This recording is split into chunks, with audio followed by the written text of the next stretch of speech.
lot of this isn't going to make sense to you, and I'm sorry about that. I'm just going to start at the beginning, with the house.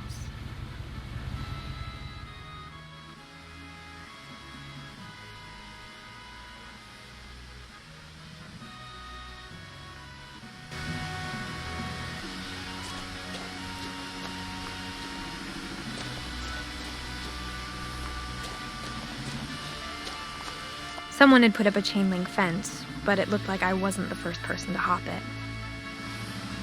My brother Milton disappeared when I was 4. It was like the house just swallowed him up.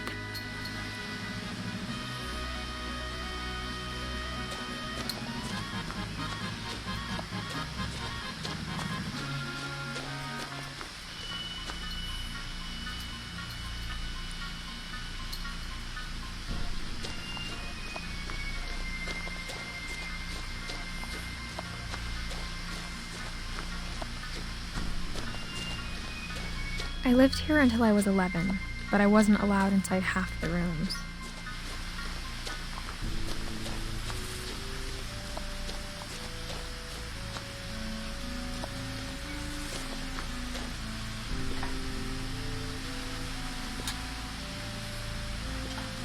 Inside the mailbox were bills from 7 years ago, marked urgent, open immediately.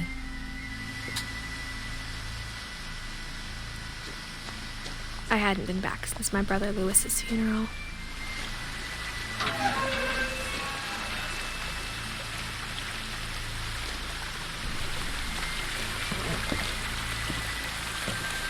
In her will, my mother left me a key, but didn't tell me what it unlocked. Maybe she thought I'd know, or she thought that the mystery would be enough to bring me back.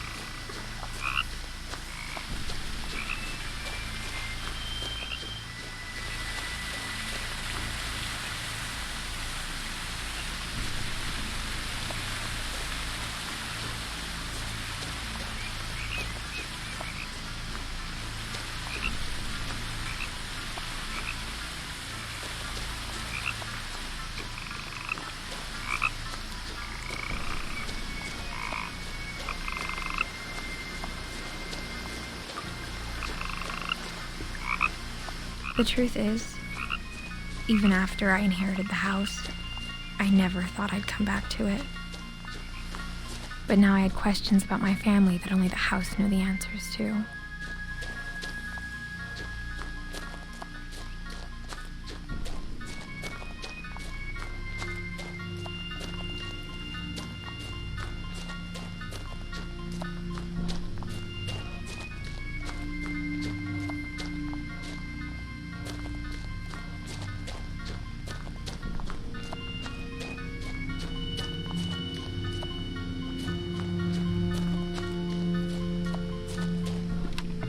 The woods around the house have always been uncomfortably silent, as if they're about to say something but never do.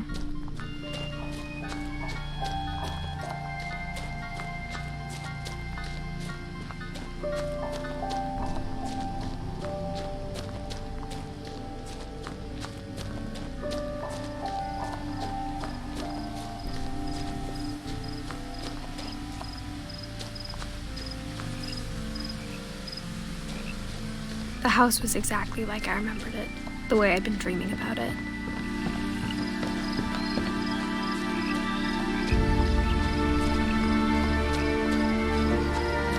As a child, the house made me uncomfortable in a way I couldn't put into words.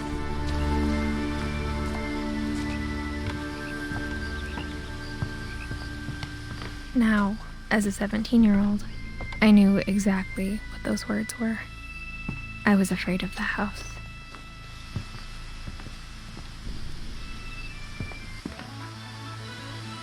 I hoped the key might unlock the front door. It didn't.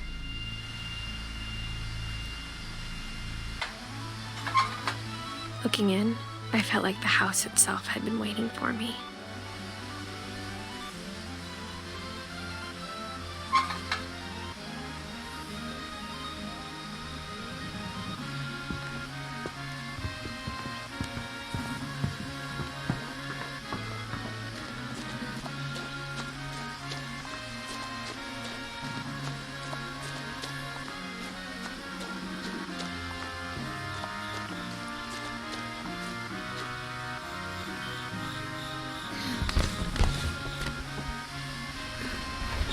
Crawling through the doggy door used to be a lot easier when I was 11.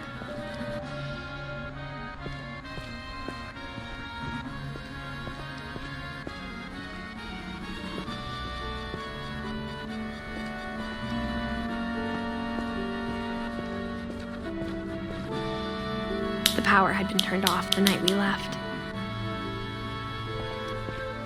For the first time in years,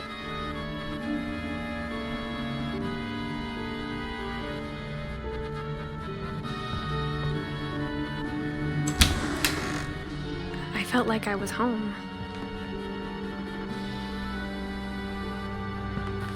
But instead of a family, there were just memories of one.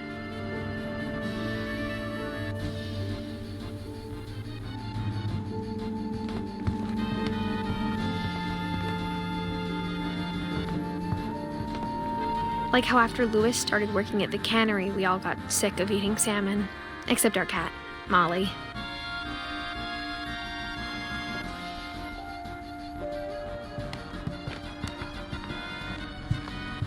The table was still a wreck from the night we left.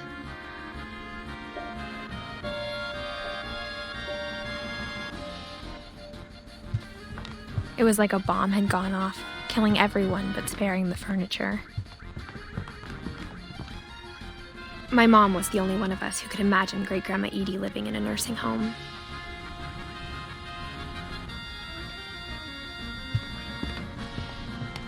Nothing in the house looked abnormal. There was just too much of it, like a smile with too many teeth. Even the fireplace had a story. Edie told me the bricks came from the original house, after it sank.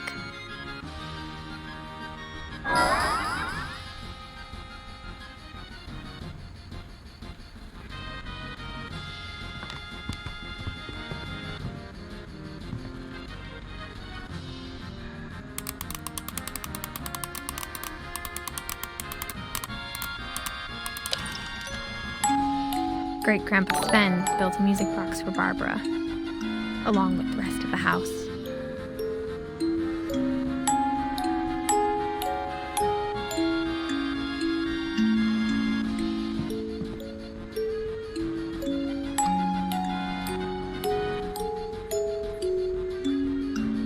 Mom always told me to stay out of the basement, so I wasn't too surprised when the key didn't fit.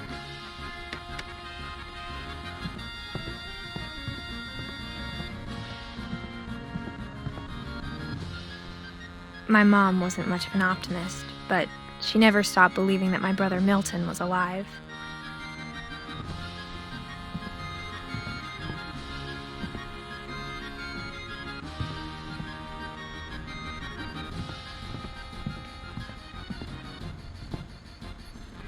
After Milton disappeared, Mom sealed up all the bedrooms.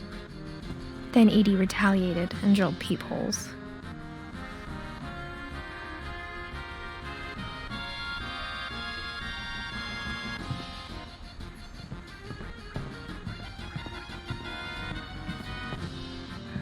Edie's father, Odin, built the original house.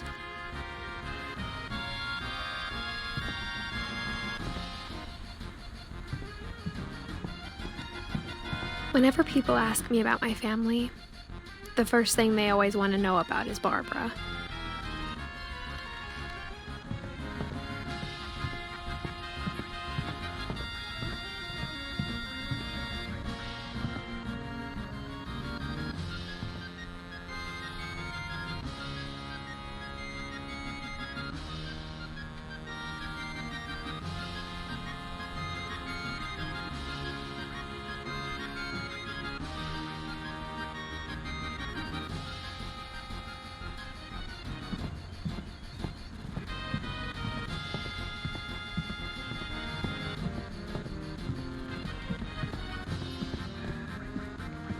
Mom must have locked the third-floor stairs on the night we left.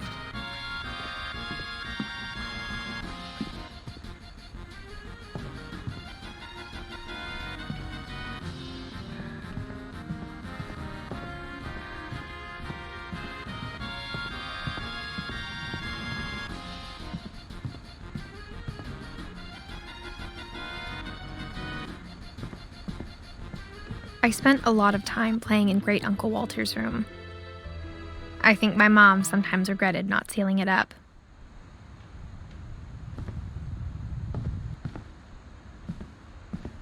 Louis told me there were secret passages, but I never believed him.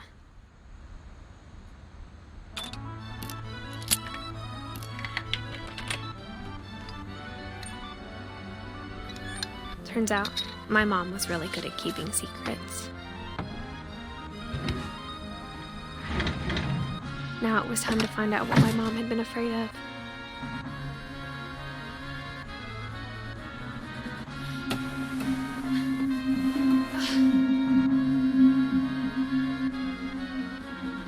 From the paintings on the wall, it was clear my brother Milton had been here before me. Reading this, maybe it sounds like I had a plan.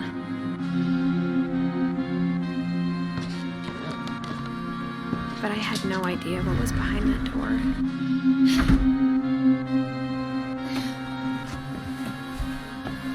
Just like I had no idea where all this was gonna lead.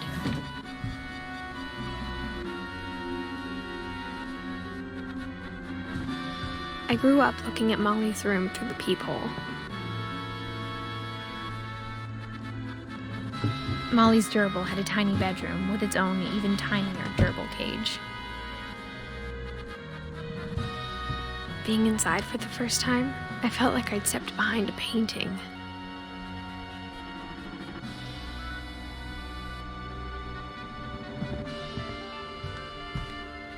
I got the sense Edie had spent a lot of time here, before my mom sealed the doors.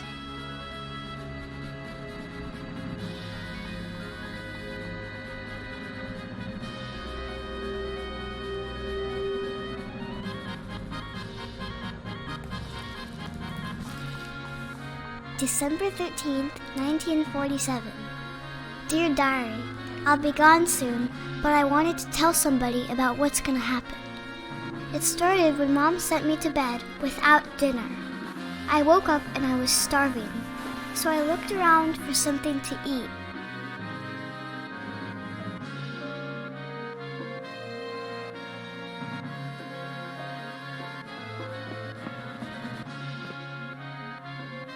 My Halloween candy was all gone.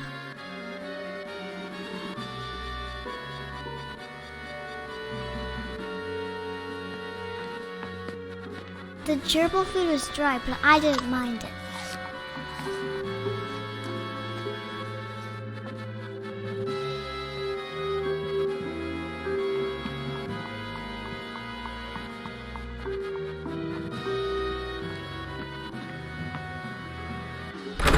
Mom, can I come out now? Sweetheart, it's late. Go to sleep.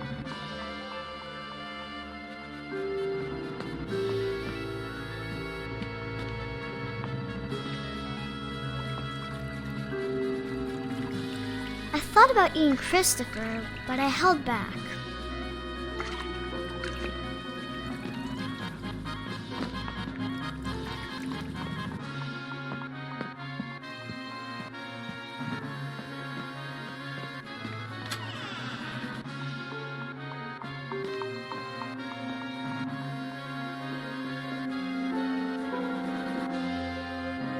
I kept eating and eating.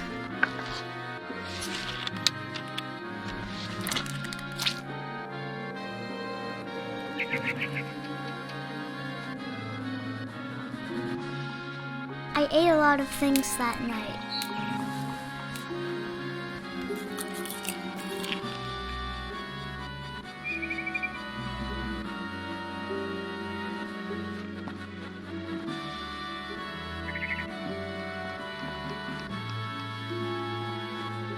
Then I heard chirping outside my window. It was a barn swallow going back to her nest. reached out for her.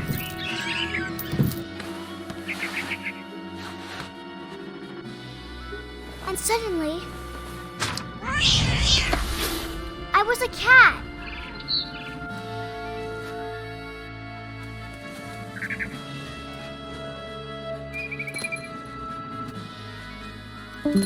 I tried to be quiet, but the bird was really scared.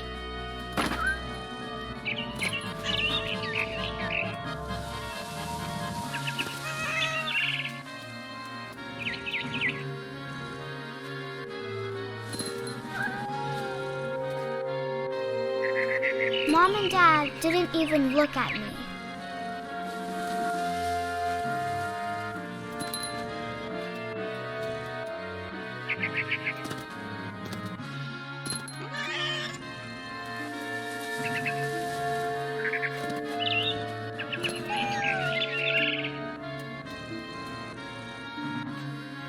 I jumped and I almost got her.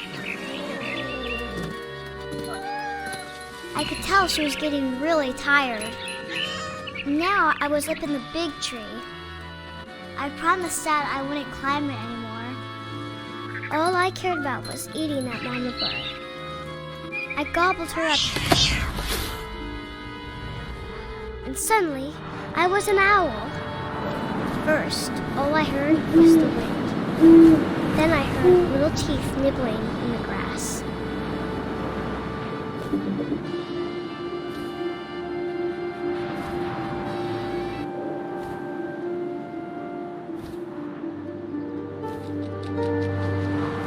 Rabbits.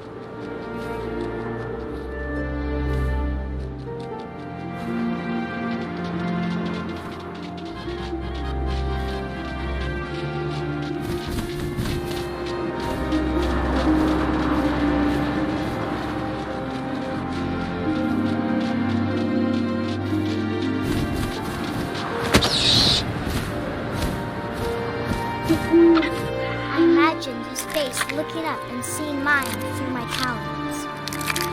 I swallowed him up, and I didn't chew one bit. Then I flew off to find something bigger.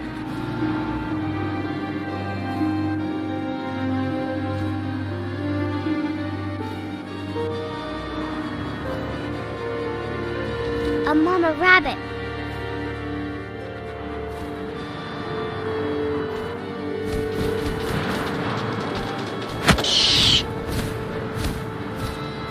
She was almost too big to carry. I started choking, but I couldn't stop eating. And suddenly, I was a shark.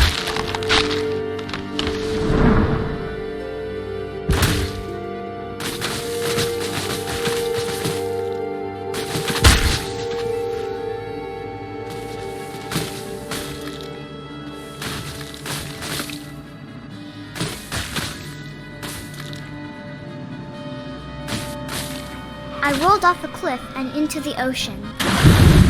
Now, I was hungrier than ever.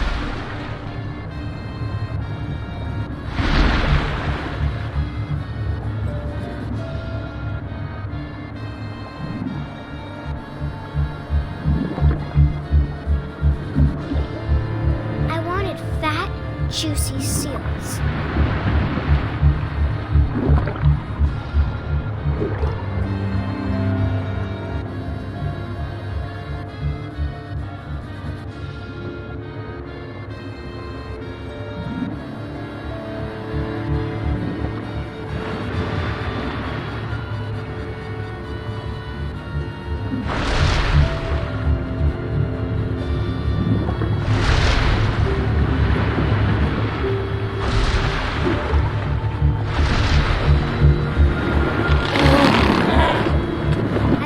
Her flipper, and it tasted really good.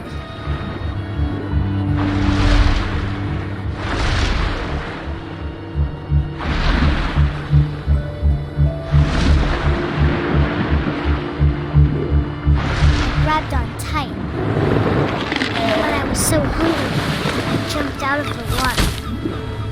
When I opened my eyes, everything had changed.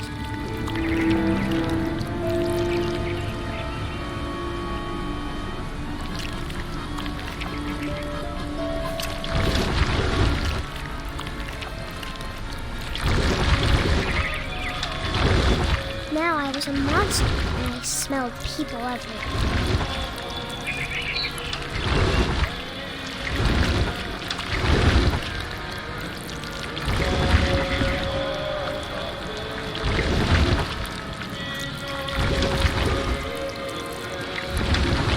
I was big, but I moved real quiet.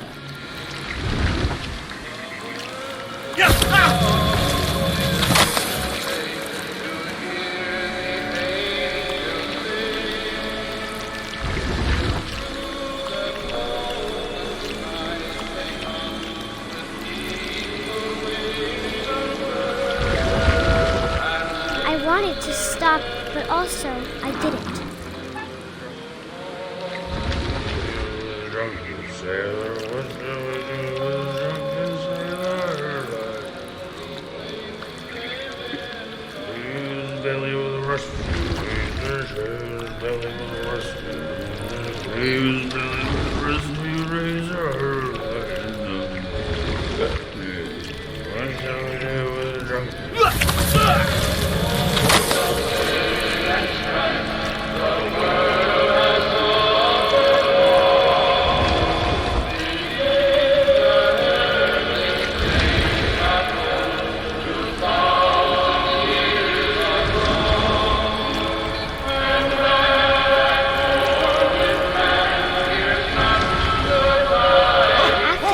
Passenger, I was still hungry. And across the water, I smelled something new. Something I had to have, so I swam towards it.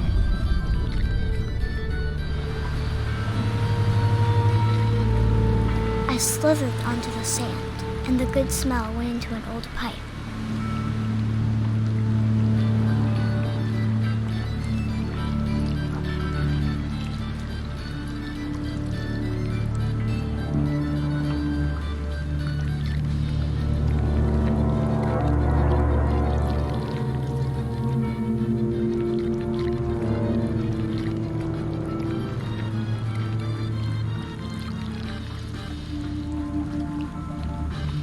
I got closer and closer.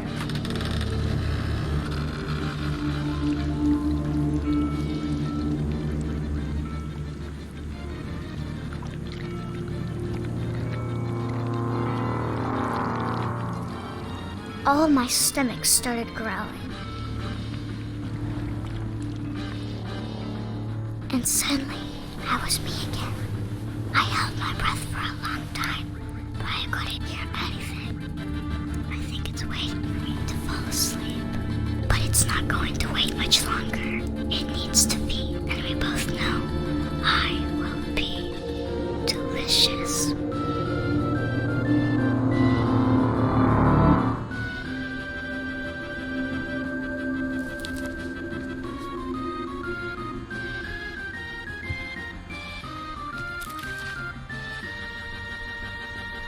I'm not sure if I believed all of that, but I'm sure Edie would have.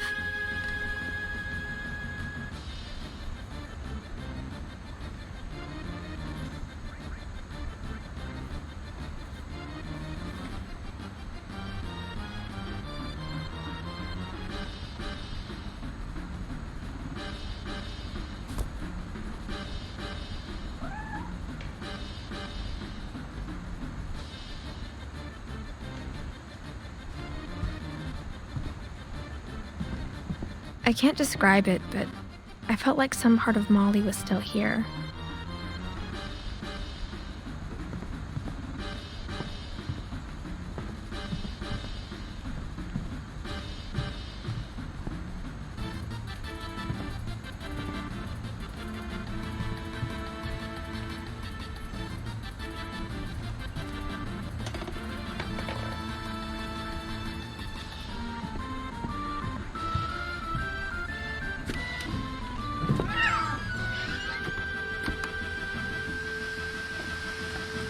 This will be obvious later, but my mom never told me any of these stories. Edie would have, but Mom didn't like bringing up the past. Though, when we adopted a stray kitten, she was the one who named it Molly. I spent a lot of time in Great-Grandma Edie's room.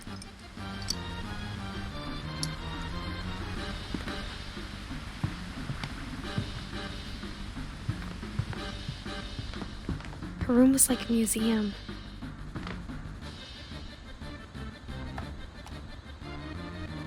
For 500 years, the Finches have been famous throughout Norway for their fortune and misfortune. Odin Finch buries the latest victims of the family curse, his wife Ingeborg and their newborn son, Johan. On January 7th, 1937, he set sail with his family and his house, hoping to leave the curse behind. But 40-foot waves off the coast of Washington send the house and Odin to the bottom of the sea. Odin's daughter Edie, with husband Sven and baby Molly, step ashore on their new home, Orcas Island. Odin Finch is the first to be buried in the new family cemetery. His daughter Edie is already dreaming of a new Finch house.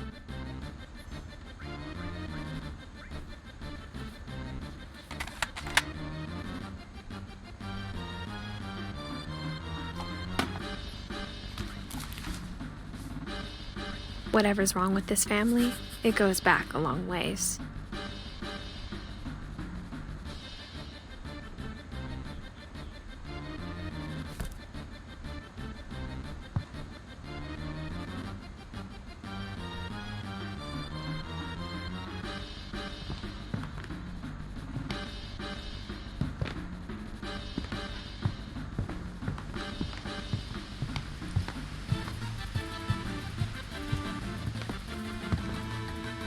When Edie told people Sven was killed by a dragon, she could also have said he was building a dragon-shaped slide that collapsed.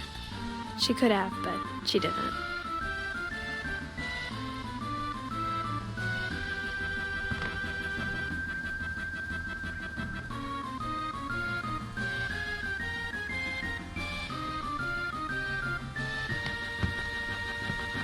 One summer, they evacuated the island, but Edie refused to go. For a few weeks, she was a celebrity.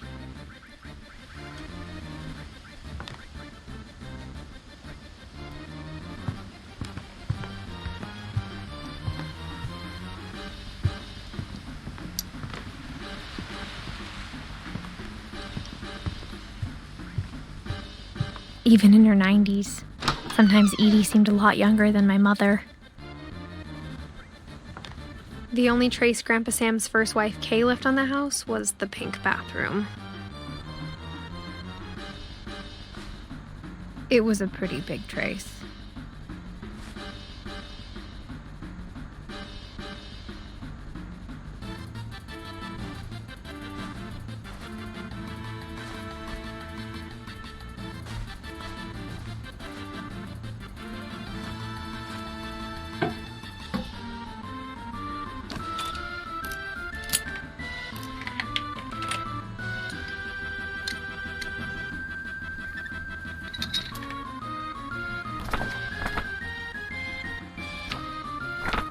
There's a secret in this bathroom. It's in the last place you would look. It isn't in the cupboard.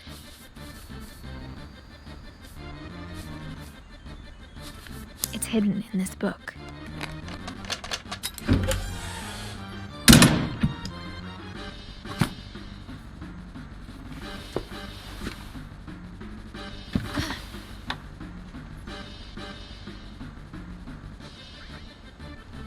Sven gave Sam an old camera he'd refurbished. He never put it down.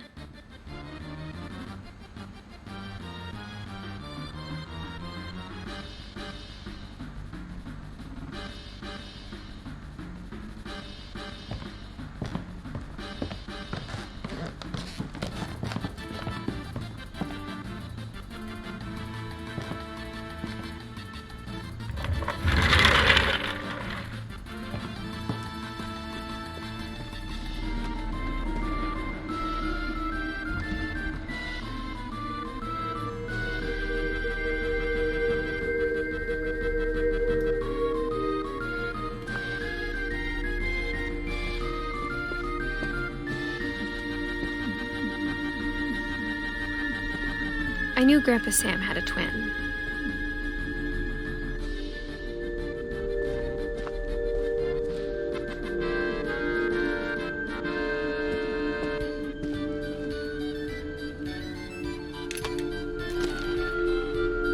and that he never talked about him.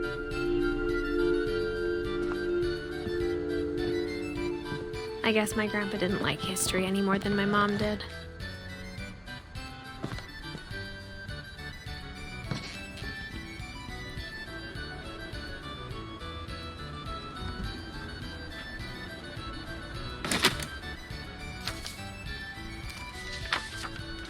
How I Want to Remember My Brother by Sam Finch. The thing I remember is that when he made up his mind, that was it.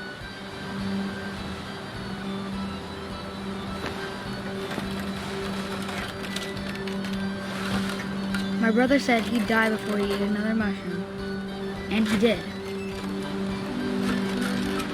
At Barbara's funeral, we swore we'd never be afraid again, and he wasn't.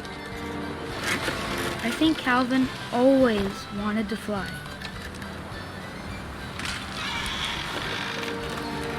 Sam! Calvin! Dinner's ready! Coming! But that day, he finally made up his mind to do it. I told him going around was impossible. Maybe if I hadn't said that,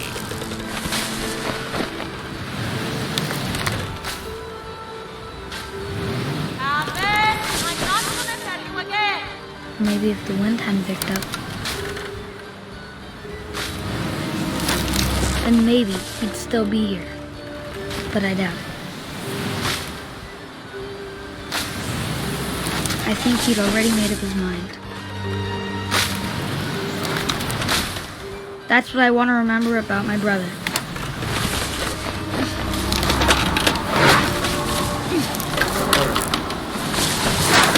The day he made up his mind to fly.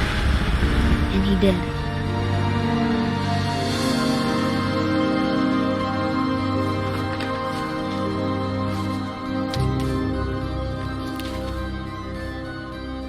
Calvin's story felt strangely familiar. When I was younger, I remember trying to do the exact same thing.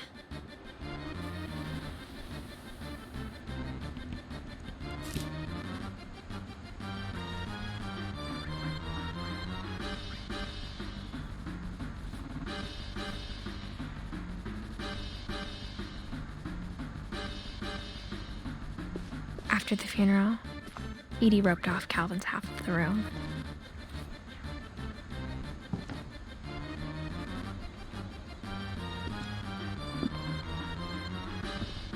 Mom said Grandpa Sam enlisted at 18 and never set foot in the room again.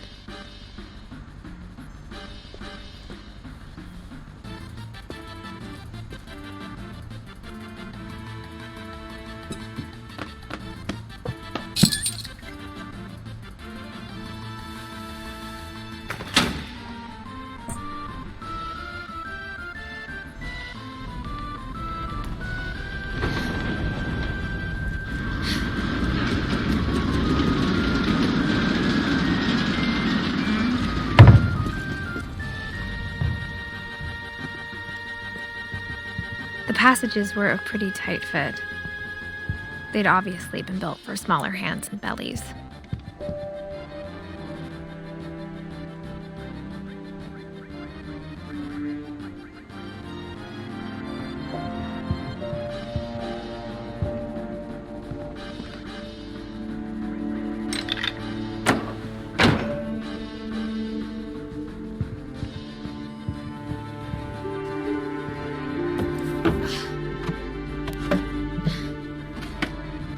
Growing up, I always thought of Barbara as a child star.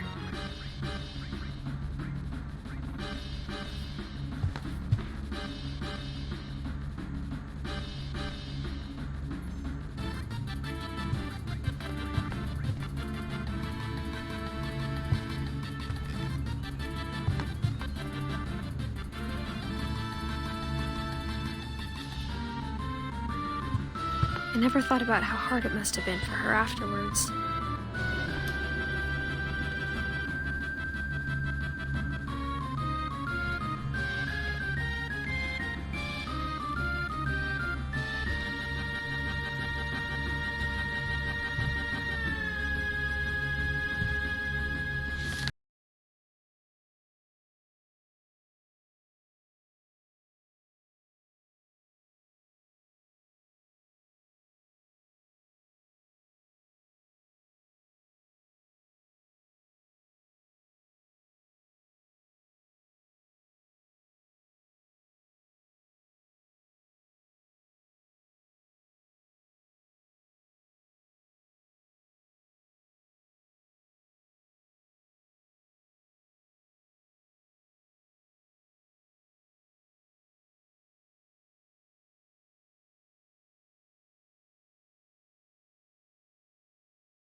The police of any suspicious activity. Barbara turned, saw the hookman, and was speechless. He was quite smashing. And he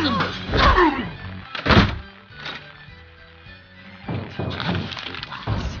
He couldn't get enough of Barbara. Okay, Barbara. There's got to be another way out of here.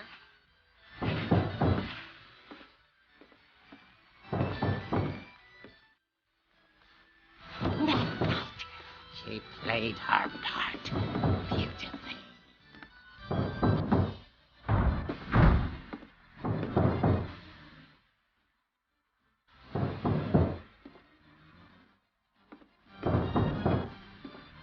Molly's door hadn't been opened in years. The hinges grow.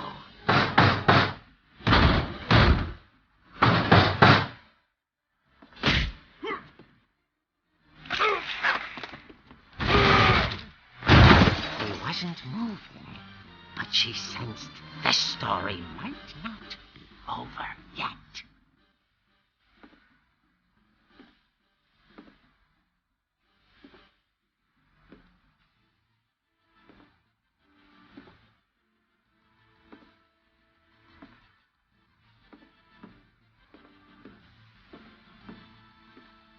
The hookman had vanished. She listened for his breathing, but all she heard was...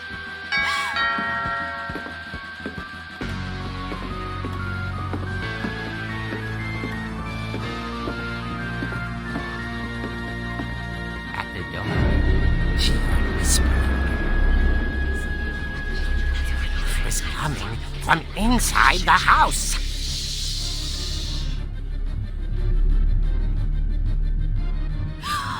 Oh dear. The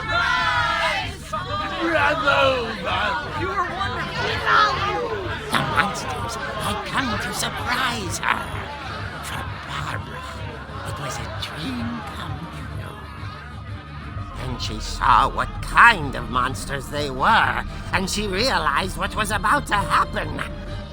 She was going to be famous. And with her final breath, Barbara Finch gave the performance of her life.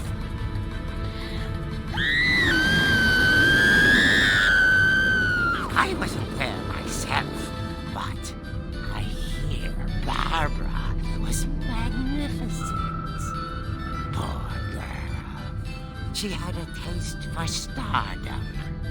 But unfortunately, so did her fans. Of course, the police blamed it all on poor Rick, who disappeared the same night. And little Walter, hiding under his bed the whole time. He took it all pretty hard, but that's another story. As for Barbara, tucked inside the music box is all they ever found of her. Her ear. Now that's what I call a real eerie tale.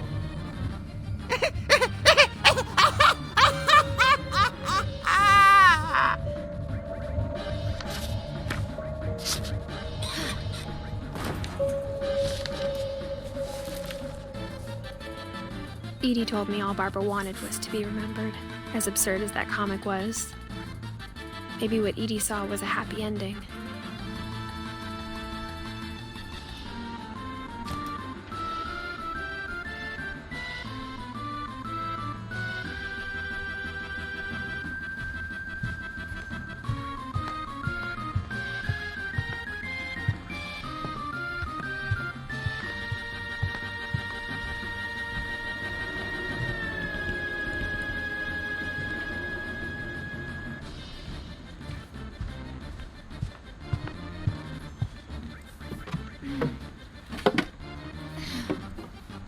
I guess now I know why Mom didn't like me playing with the music box.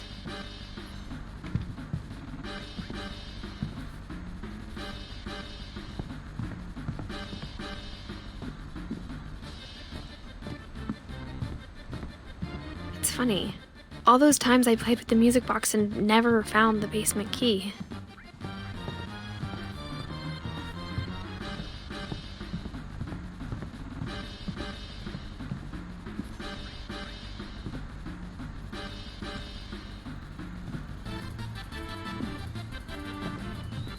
A lot of things got left behind in the whirlwind of that last night.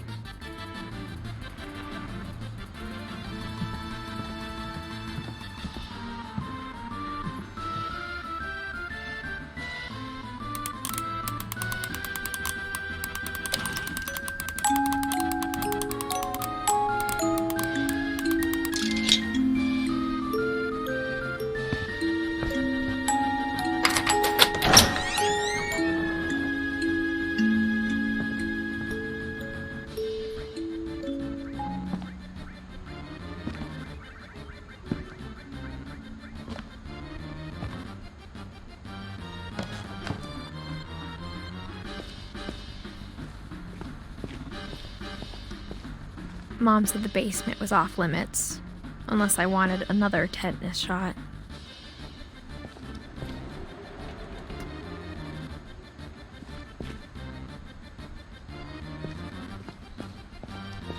I saw Edie sneak down to the basement once, carrying packages. I thought maybe she was hiding presents. It turned out she was hiding a lot more than that.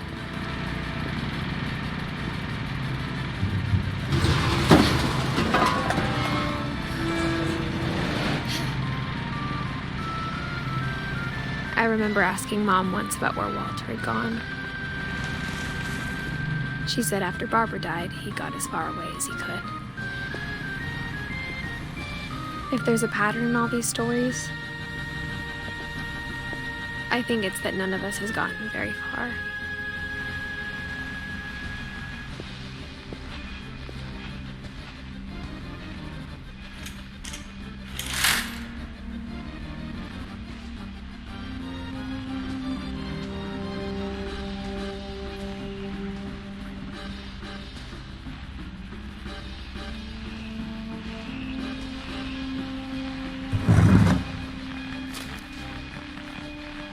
Goodbye, everyone. I can't believe I've been down here for 30 years. On that first day, after the shaking started, I didn't think I'd survive a week.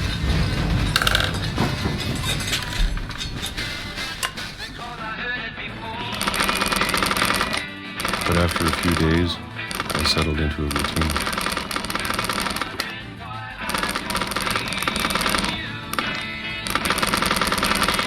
That's what kept me sane.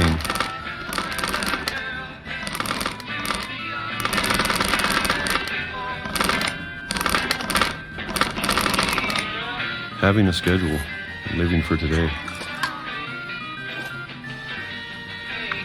I always expected to be dead tomorrow. But if you wait long enough, you get used to anything.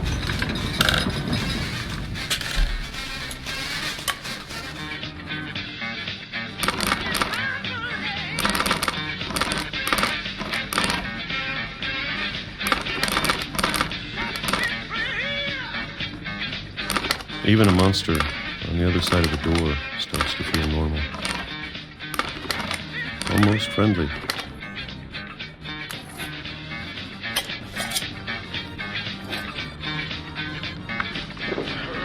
And then one day, everything just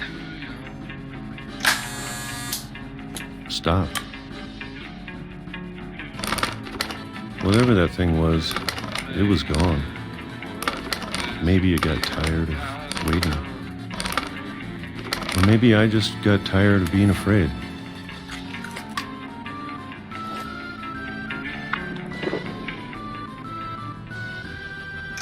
It's been a week now, the longest in 30 years.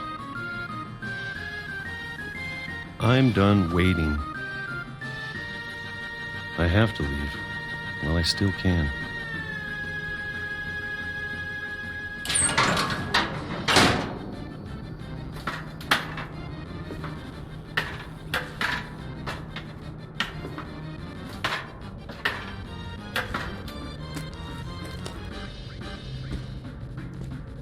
I know it's out there somewhere. Whatever killed Barbara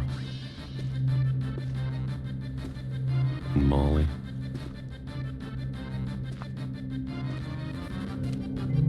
and Calvin. Maybe this is all a mistake. But I need to stop living the same day, even if it kills me.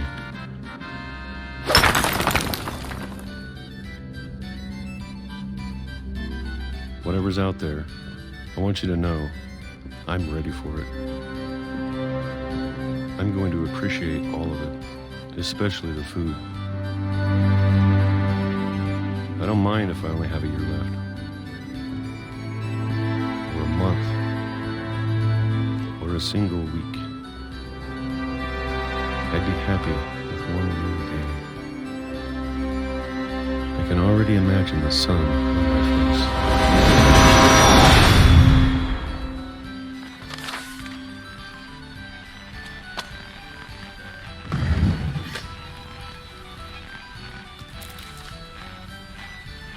Walter died when I was 6.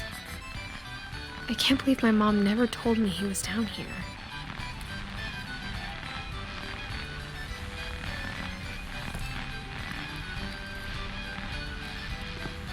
I'm sure my mom was trying to protect me.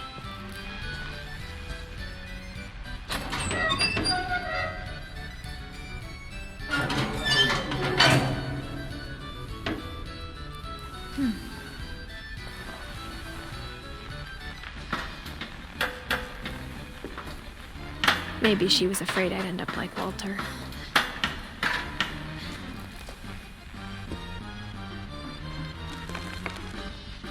But if she never told me about an uncle under the house, I can only imagine what else she was hiding.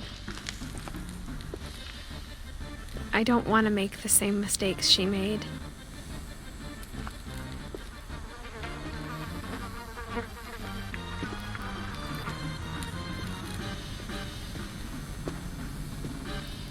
Trying to bury something that's still alive. Now that there's only one of us left, or maybe 2, I thought it was time I heard the stories for myself and found out what happened to everyone else. But now I'm worried the stories themselves might be the problem. Maybe we believed so much in a family curse, we made it real.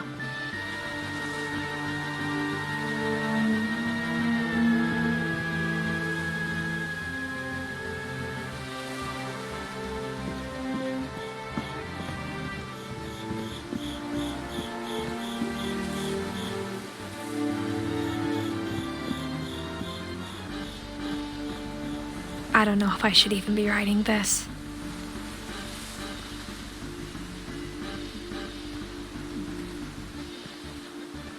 Maybe it'd be better if all this just died with me.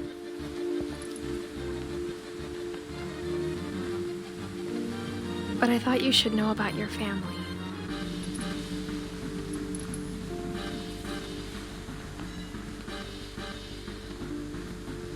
And the history you're a part of.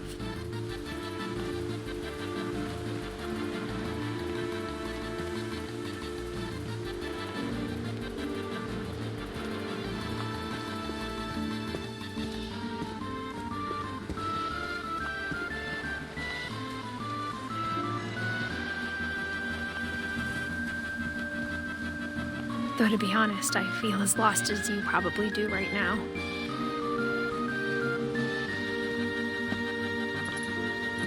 I think the people in these stories believed them, for what that's worth.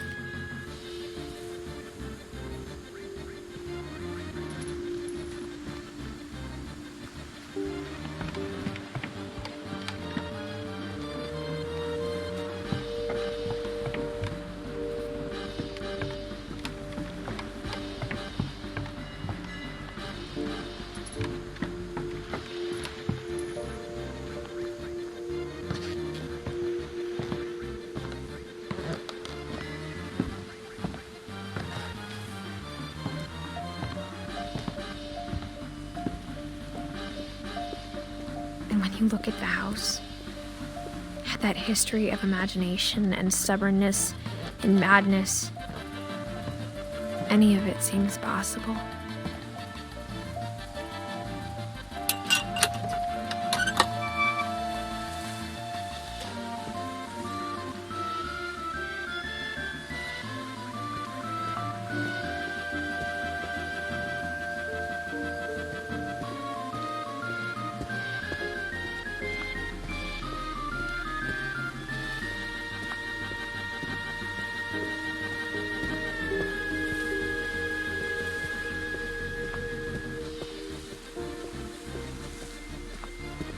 I think we've been surrounded by death for so long, we've just gotten used to it.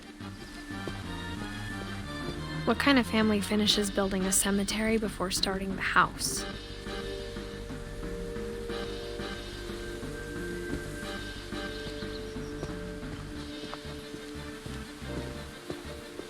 It's embarrassing for me to admit this, but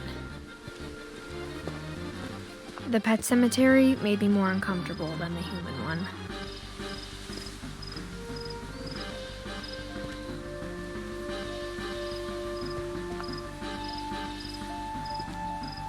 Three of the gerbils are mine, and 2 had been my fault.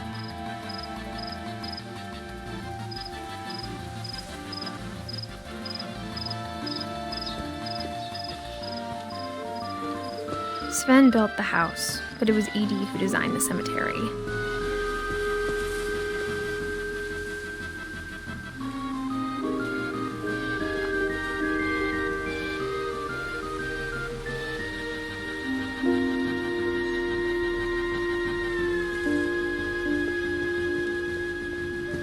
I'm sure Odin's monument had been Edie's idea. My mom was always trying to move on, but for Edie, the past never went away.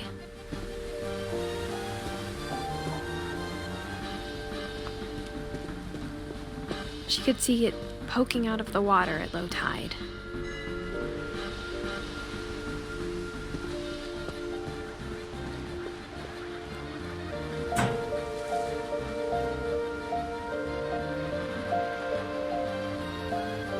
Edie said she dreamed about the old house every night.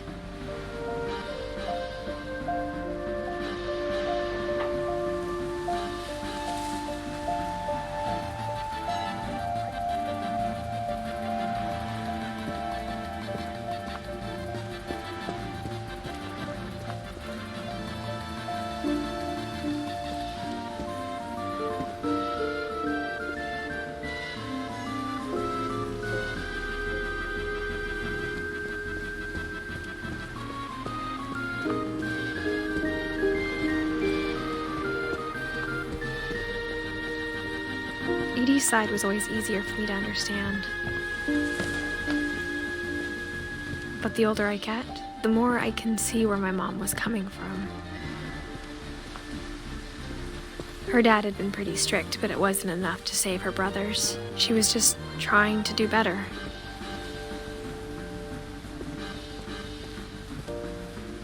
She lost 2 of her brothers, just like I did.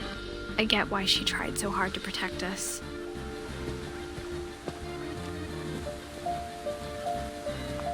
There's so many things I wish I could ask my mom now. Part of me thinks this is what she wanted all along. For me to come back someday and find everything out for myself.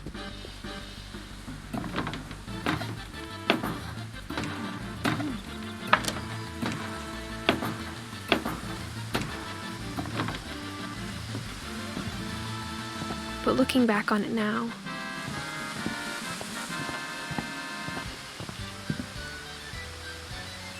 if she told me there was going to be so much climbing, I never would have come when I was 22 weeks pregnant.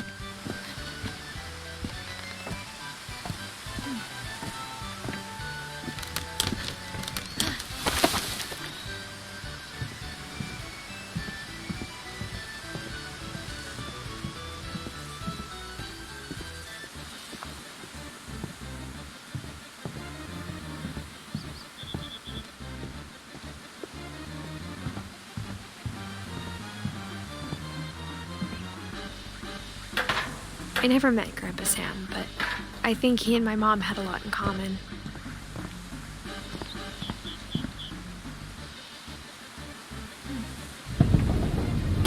They were both pretty intense.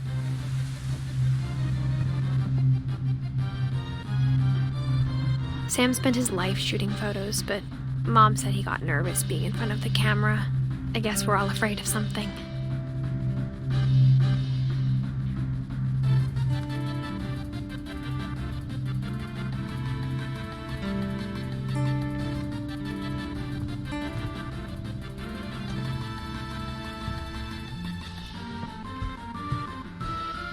Instead of hiding from death, Sam seemed to go out of his way to meet it.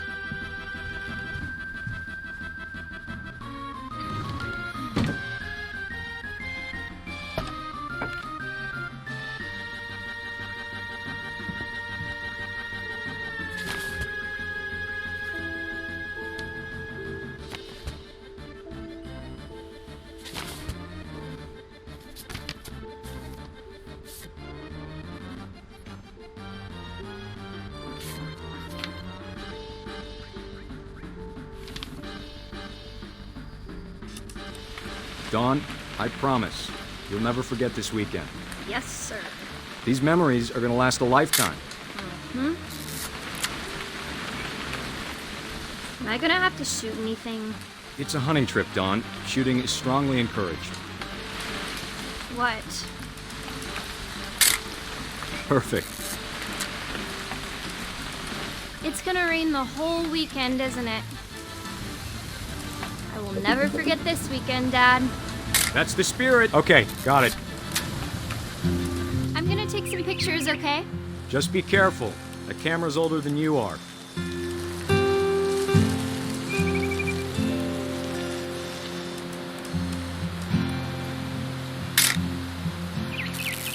You're right, Dad. It's starting to clear up.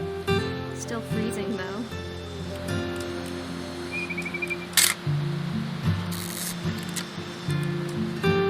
Definitely should not have drunk all that coffee.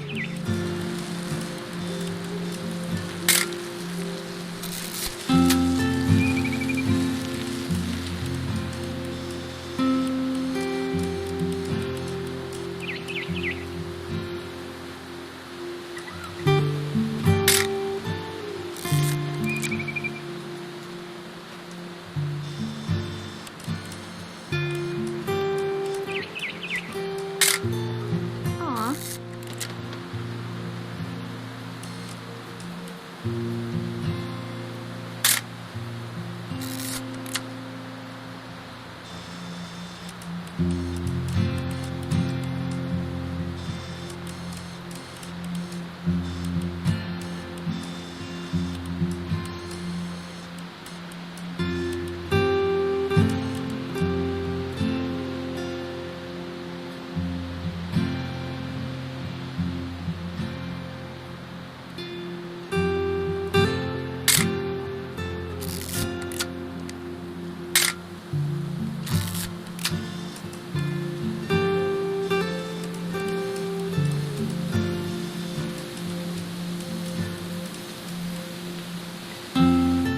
Nothing quite like being outside. Hey! That's a keeper. Hold still while I take a picture of you. I'm just saying, I'm not always gonna be here, Dawn. You'll need to remember this stuff, if you want to survive. I'll be fine, Dad. You know who else thought he was gonna be fine? Some guy who died. Dawn, I'm being serious. I know, Dad. You're always serious. Doesn't being out here make you want to chill out? Well, to tell you the truth, I haven't been out here in 20 years. Dawn, don't you think you could find something more interesting to photograph? Last time I was with my brother Calvin. Man, that was a great trip. Your grandpa's Fen taught us how to fish. Dad! Good eyes, Dawn.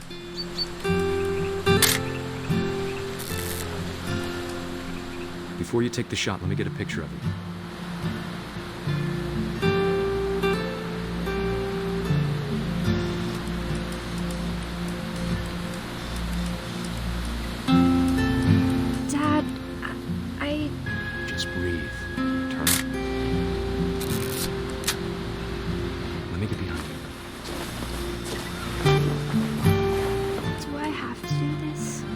Dawn, you don't have to do anything. But if you want to survive, you'll need to be strong.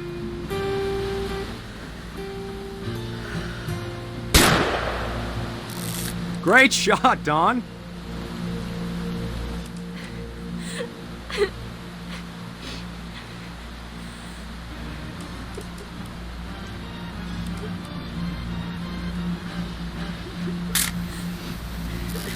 I'm proud of you, Dawn. Always remember that, okay?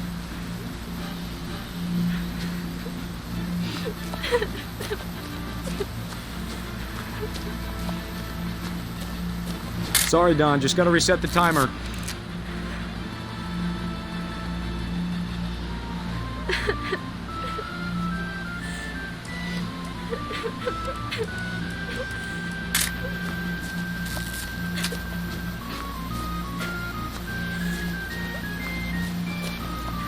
Dad, it's twitching.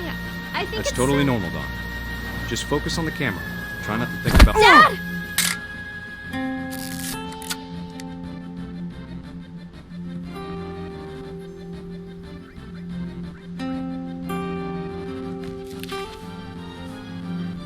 Of all these stories, that's the one I wish most that my mom had told me.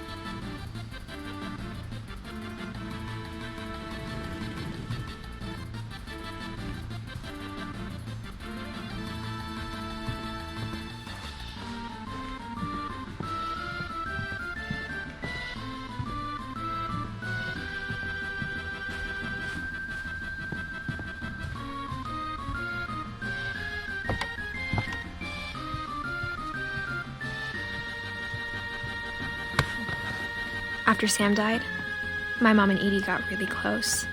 They'd both lost a lot.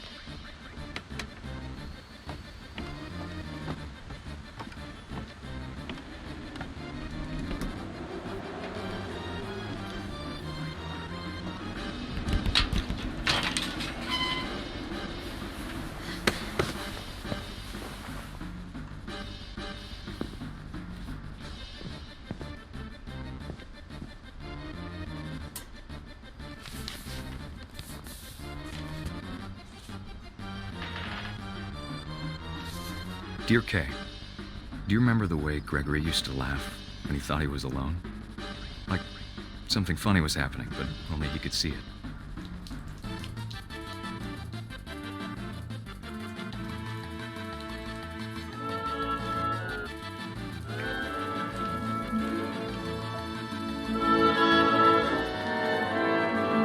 I think he saw things the rest of us don't.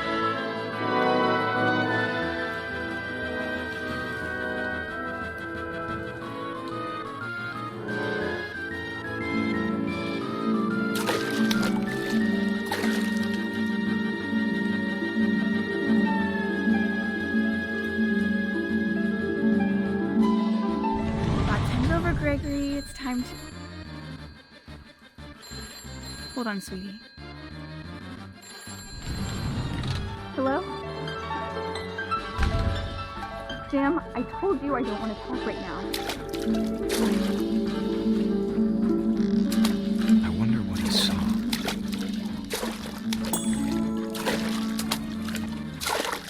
What his world was like.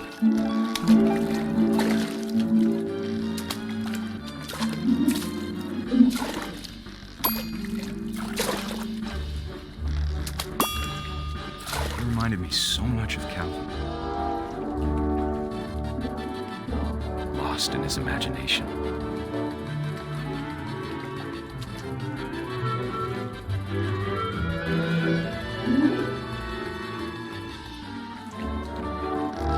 Whatever it was he saw.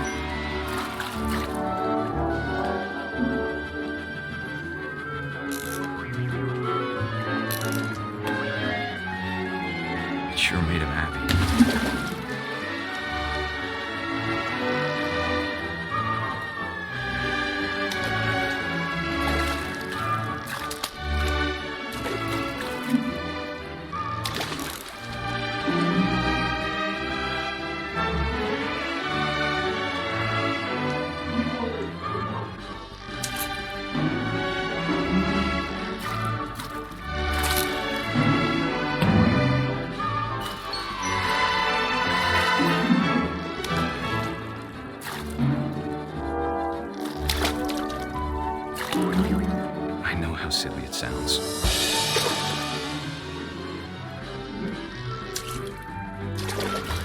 worried about a baby being so happy. But I can feel him slipping away. Sorry about that, Gregory. I know you did everything you could. Maybe if I hadn't called that night. Damn it. Hold on, I don't want Gregory to hear this.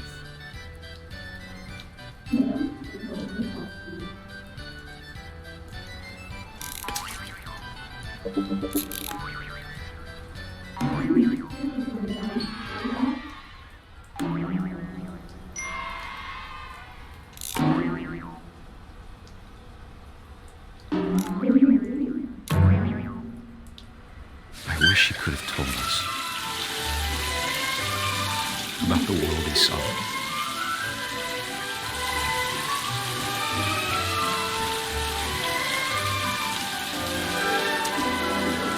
There's so much I don't understand about Gregory, about everything.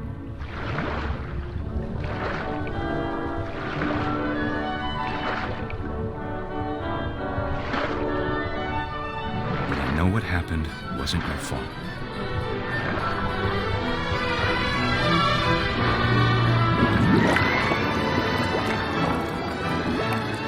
I'm sure he's happy. And he'd want you to be happy too. Good luck, Kay. Love, Sam.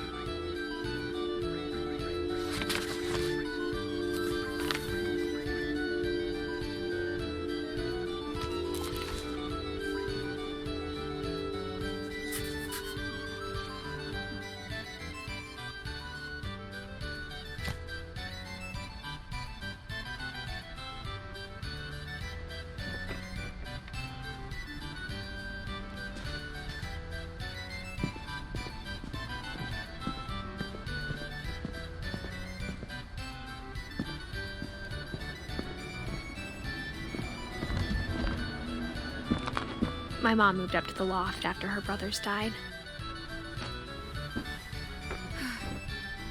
At the time, it was as far away as she could get.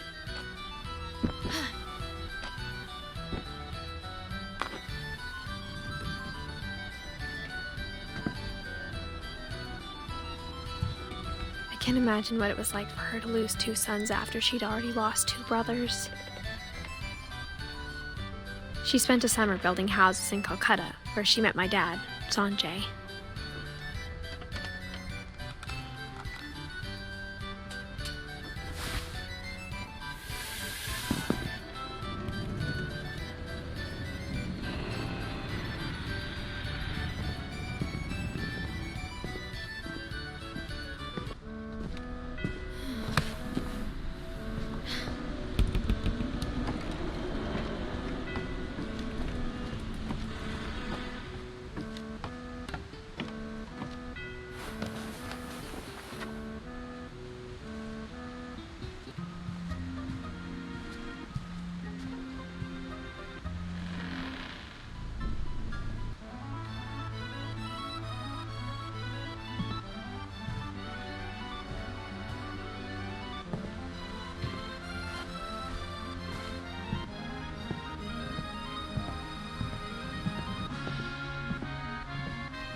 Religion was another thing my mom never talked about, but I think it helped her a lot after her dad died.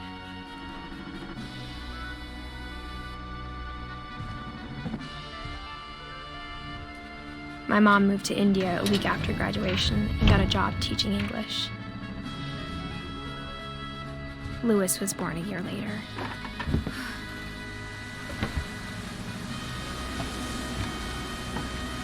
When my dad died, I don't think Mom knew where else to go. I'm sure Edie was happy to have her back and to see kids in the house again.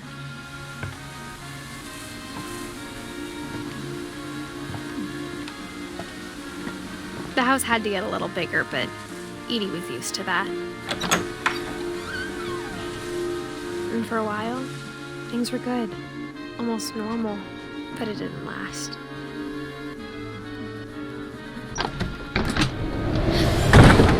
The beginning of the end was Milton's 10th birthday, when Edie gave him a castle.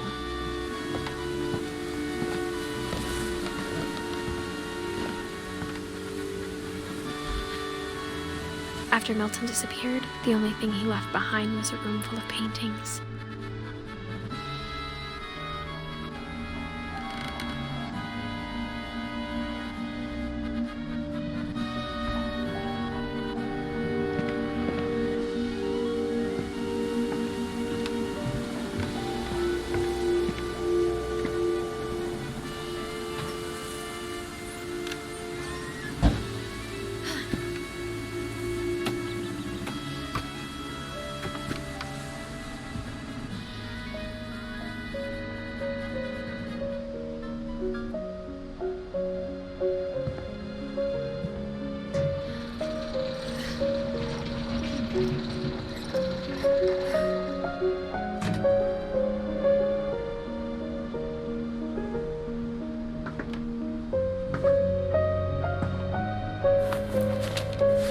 Milton Finch in The Magic Paintbrush.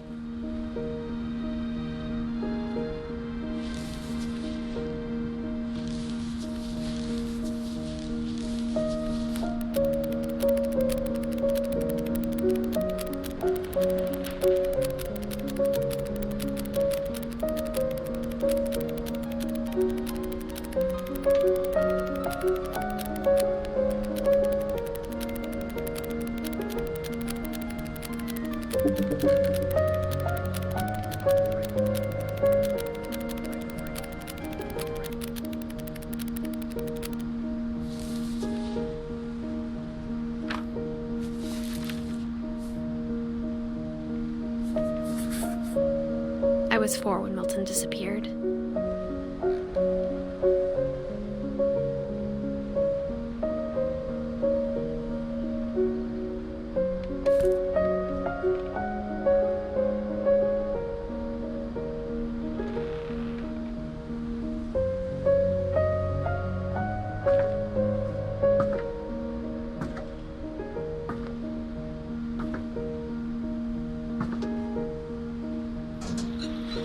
Mom spent months searching for my brother.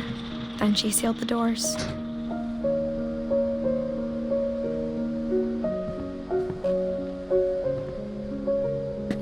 Whatever Milton had found in the house, Mom didn't want it getting out.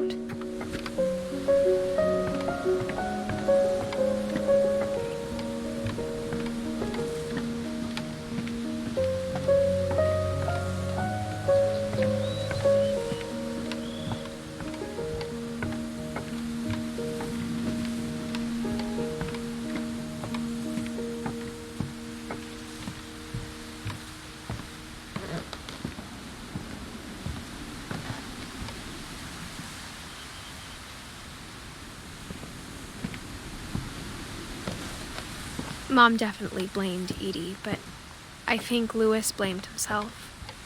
After he graduated, he just spent more and more time in his room, until Mom got him a job at the cannery.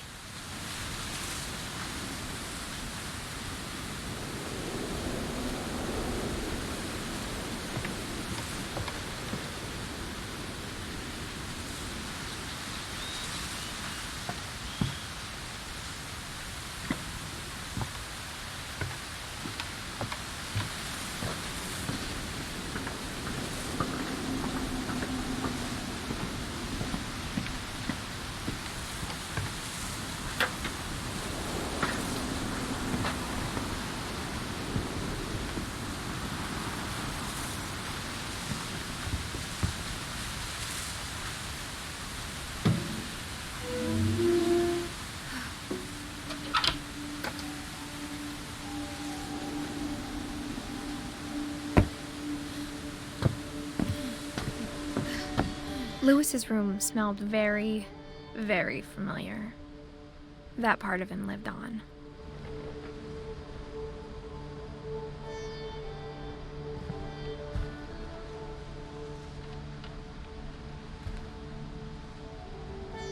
Lewis and I spent a lot of time playing games together, but he was surprisingly bad at them. He died a lot.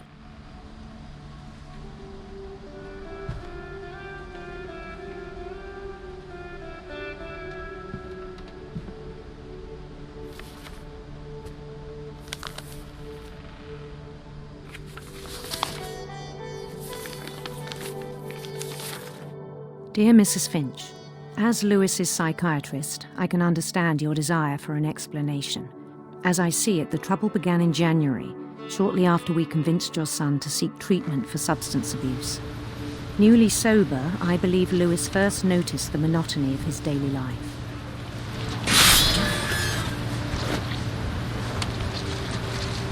He kept working at the cannery, but he withdrew part of himself. In our sessions, I saw the same behavior. His mind began to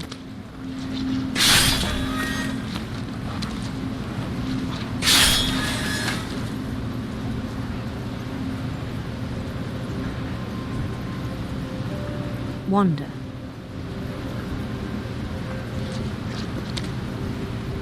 I asked him to describe it. He said he started small, imagining a labyrinth.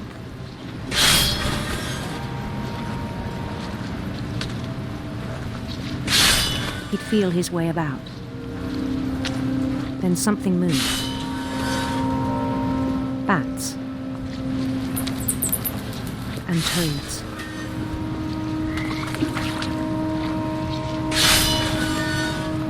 And things that have not names. He knew it was all in his head.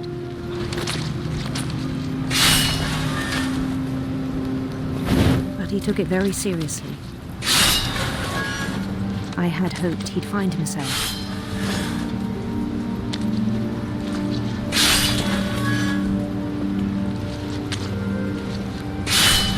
But he found something more. I worried about him then. Daydreaming at the cannery. I spoke with his boss. But he said Lewis had become a model employee. Methodical, tireless, focused. Like a whole new Lewis. So I let him go on.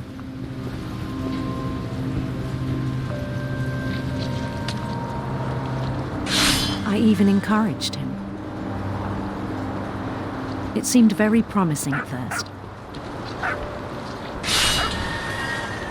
He told me he'd made a new friend.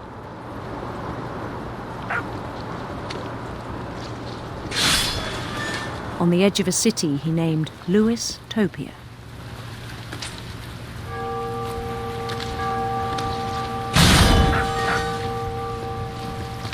He built the city up slowly, brick by brick.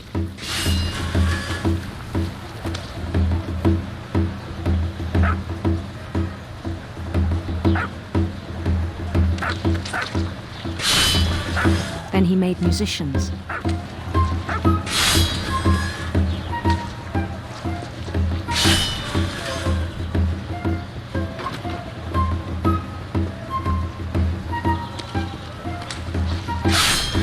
And songs for them to play. He talked about starting a band. And he was always humming something. Every day his imagination grew stronger.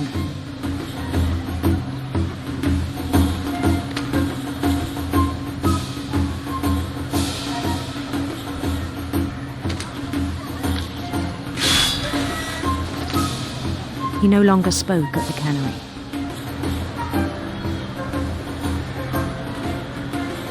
But his chopping was as reliable as ever. Then one day it struck him that all the cheering crowds, even the stones under his feet, were all in his imagination, so he could do whatever he wished.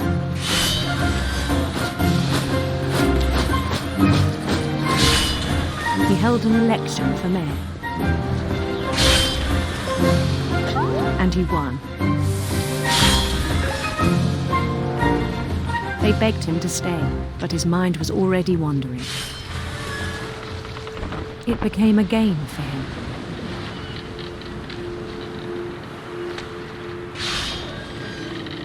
He'd conquer a city, then immediately push on. New Louisville.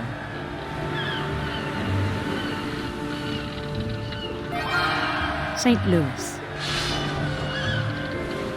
He started drifting away from our reality.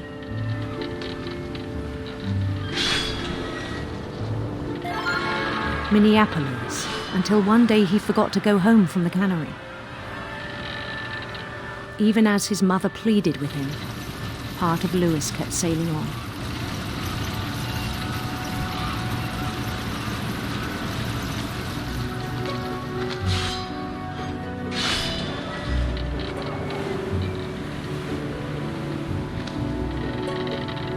In Louisburg, he heard rumors of a handsome queen.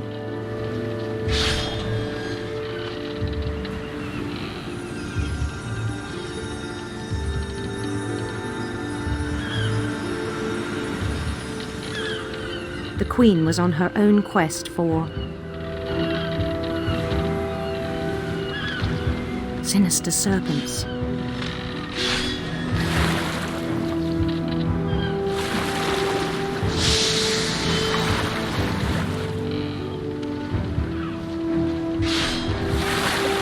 He followed the sound of her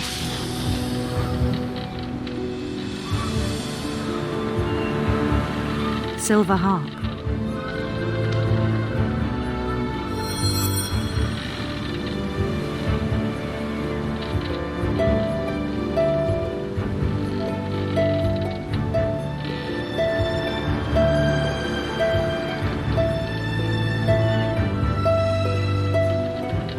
His chase led him to a golden palace east of the sun and west of the moon. Even then, his logic remained sound.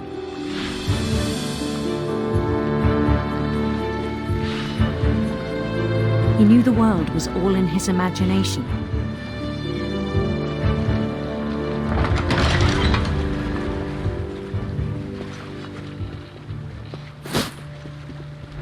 But he was so proud of having created it.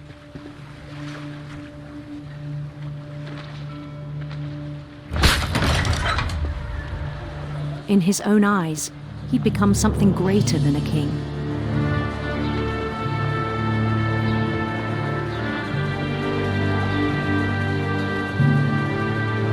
For someone who'd never known success in the real world, I think it was overwhelming.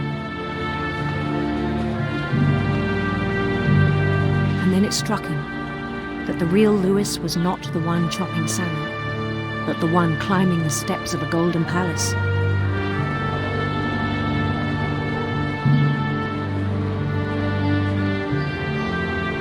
My imagination is as real as my body, he told me. It was hard to argue with him.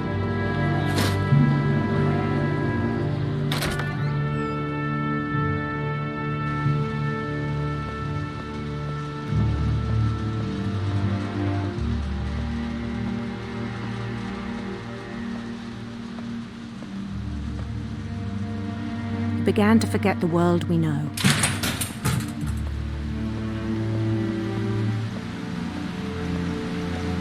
I think it pained him to remember Louis, the cannery worker.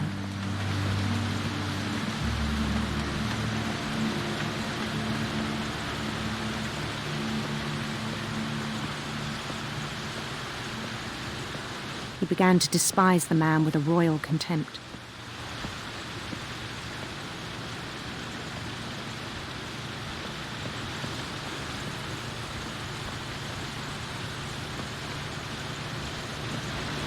I still thought I could save him.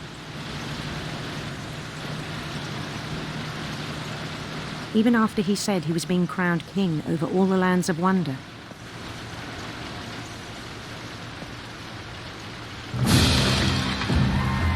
The palace would be packed with his companions.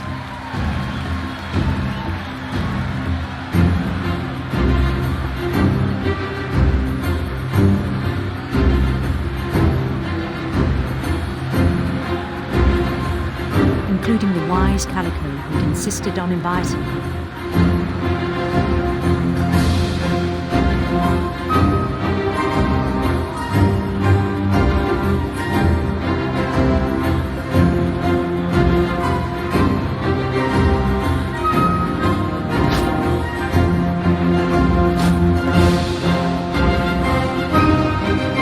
His queen waited, holding his crown.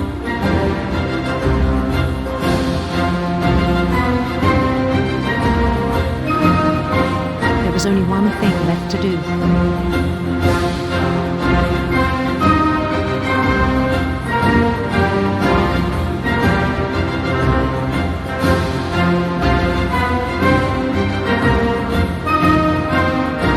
Bend down his head.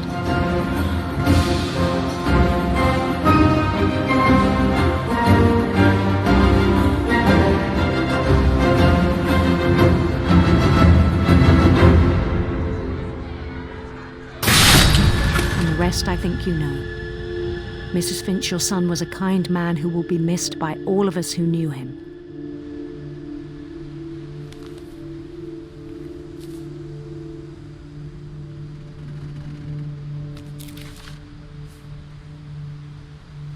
My brother was really cool. I wish you could have met him.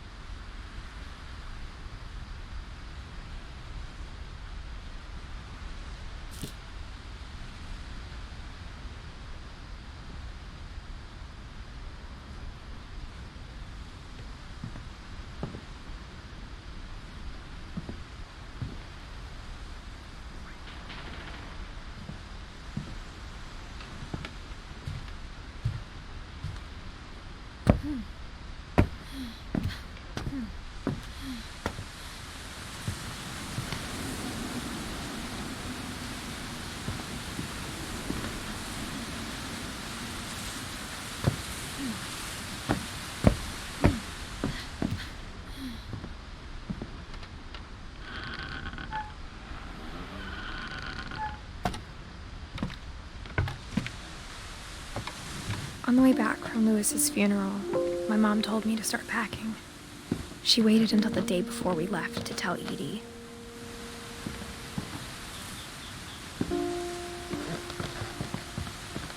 I'm not sure if she wanted to make it easier or harder.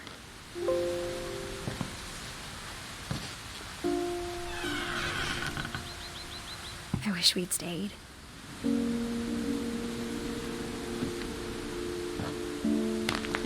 But I understand why we left.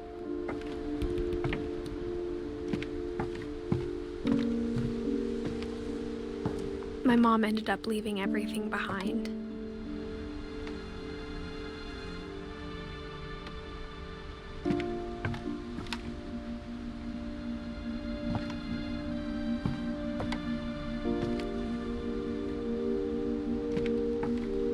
What happened that night had been coming for a long time. Maybe it should have come sooner.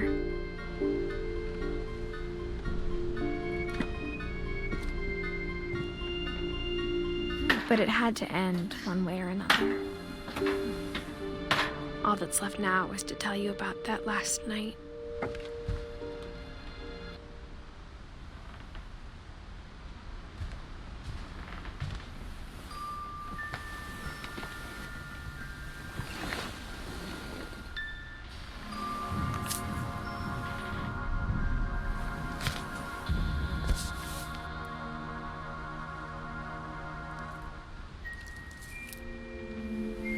That whole last day, Edie just watched us pack and didn't say a word.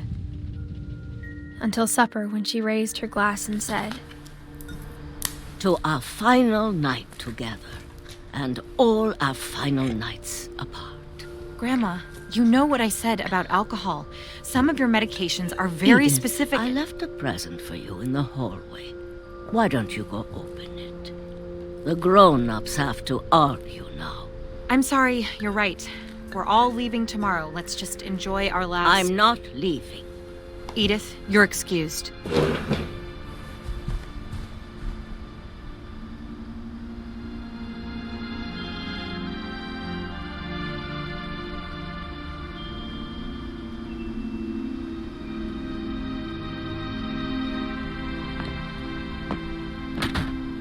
The power had been shut off that morning, but Edie always had plenty of candles.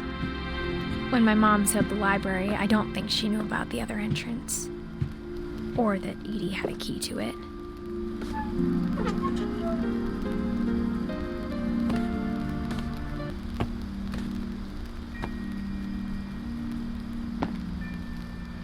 That thing you're afraid of isn't going to end when you leave the house. Edith has a right to know these stories. My children are dead because of your stories. I think it's best if Edith and I leave tonight.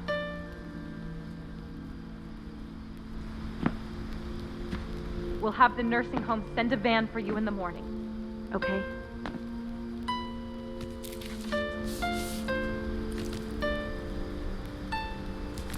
Dear Edith, there's so many stories I wish I could tell you, but there's only time for one. This is about what happened on the night you were born. That night, the tide went way, way out. It was the first and last time I ever saw the old house aground. There'd been an earthquake out in the middle of the ocean. They called it the lowest tide in 1,000 years. God, it smelled awful. You know, I've seen that house every day of my life.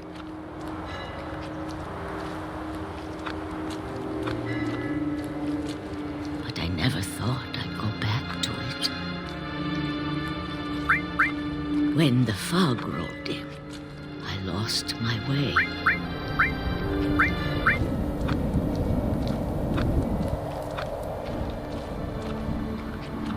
I got turned around.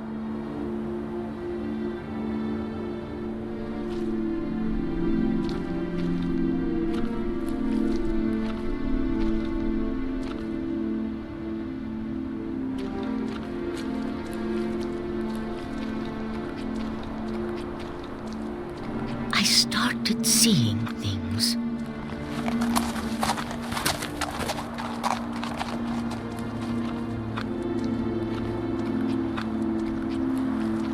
Things I'd forgotten had ever existed.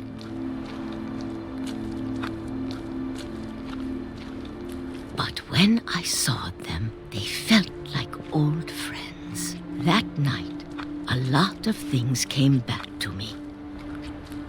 Or maybe I came back to them.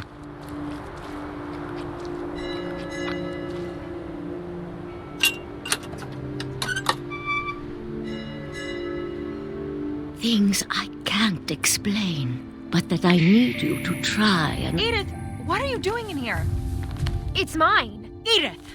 Mom, you're gonna rip it! Let go! I kicked and screamed, but Mom dragged me to the car.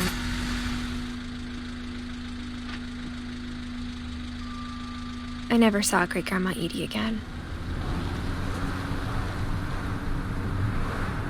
The next morning, the van came to pick her up, but she was already gone. After that, we moved around a lot.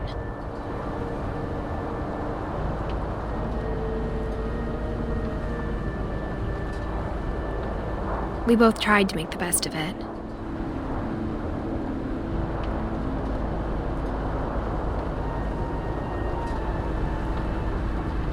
A few years went by.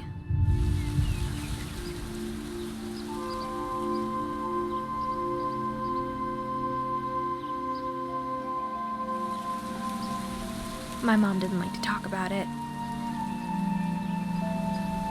but she started getting sick a lot. The rest happened pretty quickly.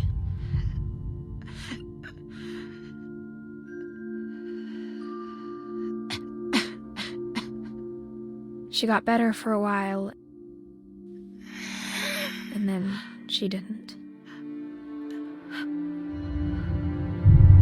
And then I was alone.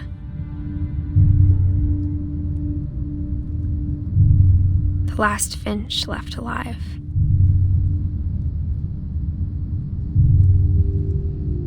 Until I found out about you. I'm still not sure what to tell you about all this. If we lived forever, maybe we'd have time to understand things. But as it is, I think the best we can do is try to open our eyes.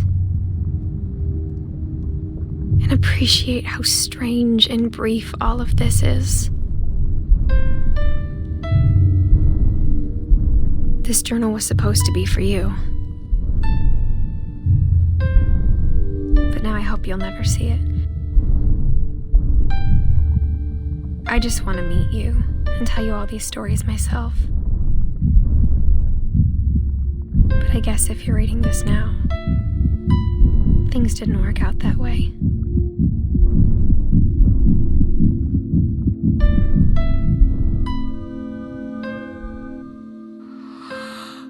This is where your story begins.